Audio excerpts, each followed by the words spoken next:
सुट्टीच्या दिवशी नाश्त्यासाठी काय बनवावं हा नेहमीचाच प्रश्न असतो। लहान मोठे सगळे अगदी आवडीने खातील आणि झटपट बनेल असा काहीतरी नाश्ता हवा, म्हणून मी दुधीपासून हा चवदार आणि तितकाच पौष्टिक असा नाश्ता बनवला। तर इथे माझ्याकडे फ्रीजमध्ये साधारण पाव किलो दुधी होता। दुधी किसून घेण्याआधी मी एक वाटण तयार केलं। दुधी किसला की लगेच काळा पडतो, म्हणून आधी वाटण तयार करायचं। तर यासाठी इथे मी 1 चमचा धने घेतलेत, अर्धा चमचा जिरं घेतलं, 1 चमचा बडीशेप घेतली, अर्धा चमचा ओवा घेतला। यानंतर 8 ते 10 पाकळ्या लसूण घेतले आणि 1 हिरवी मिरची घेतली आणि हे आता जाडसर वाटून घेतलं। आता इथे मी दुधी किसून घेतलाय। दुधी कोवळा होता म्हणून मी इथे सालीसकट घेतलाय, तुम्ही सोलून घेतला तरी चालेल। सगळा दुधी इथे किसून घेतला। यामध्ये आता 1 कप गव्हाचं पीठ घालायचं आहे, अर्धा कप बेसन घालायचं आहे, बेसनामुळे चव खूप छान येते। 2 चमचे तांदळाचं पीठ घालायचं आहे, तांदळाच्या पिठामुळे रेसिपीला कुरकुरीतपणा यायला मदत होतो। यानंतर जे आपण वाटण तयार करून ठेवलं होतं ते सगळं यामध्ये घालायचं आहे। चवीप्रमाणे मीठ घातलं आहे आणि चवीप्रमाणे इथे मी लाल तिखट घातलं। यानंतर भरपूर बारीक चिरलेली कोथिंबीर घातली। 2 चमचे यामध्ये दही घालायचं आहे, त्यामुळे किंचित आंबट चव खूप छान लागते। हे सगळं आता मिक्स करायचं आहे। दुधीमध्ये भरपूर प्रमाणामध्ये पाणी असतं, त्यामुळे आधी दुधीच्याच पाण्यामध्ये हे मिक्स करून घ्यायचं आहे। याबरोबरच यामध्ये मी बारीक चिरलेला कांदासुद्धा घातला, एक मध्यम आकाराचा कांदा बारीक चिरून घातला। सगळं मिक्स केल्यानंतर आपल्याला यामध्ये पाणी घालायचं आहे आणि सैलसर असं मळून घ्यायचं आहे। यामध्ये मी थोडंसं पाणी घालते, थोडं पाणी घालत जायचं आहे आणि मिक्स करत जायचं आहे। तर आज आपण दुधीचं थालीपीठ बनवतो आहे, खूपच पौष्टिक आहे।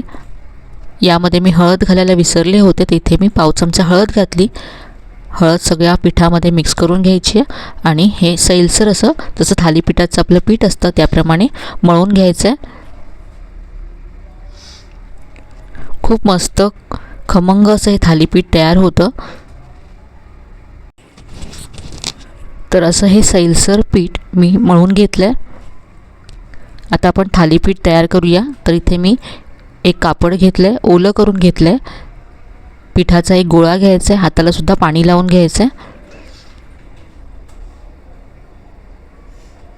आणि हे थालीपीठ असं थापून घ्यायचं आहे। हाताला पाणी लावून हे थापायचं आणि जितकं पातळ तुम्ही थालीपीठ थापाल तितकं ते छान भाजलं जाईल आणि छान क्रिस्पी होईल। थालीपीठ जर जाड असेल तर ते खाताना कच्चं लागतं, म्हणून पातळ असं थापून घ्यायचं आहे। थालीपीठावर बोटाचे असे ठसे येतात, म्हणून हाताने हे ठसे असे पहा पसरवून घ्यायचं। हात एकदा फिरवायचा आहे म्हणजे ठसे असे जातील। वरून थोडेसे सफेद तीळ लावायचे आहेत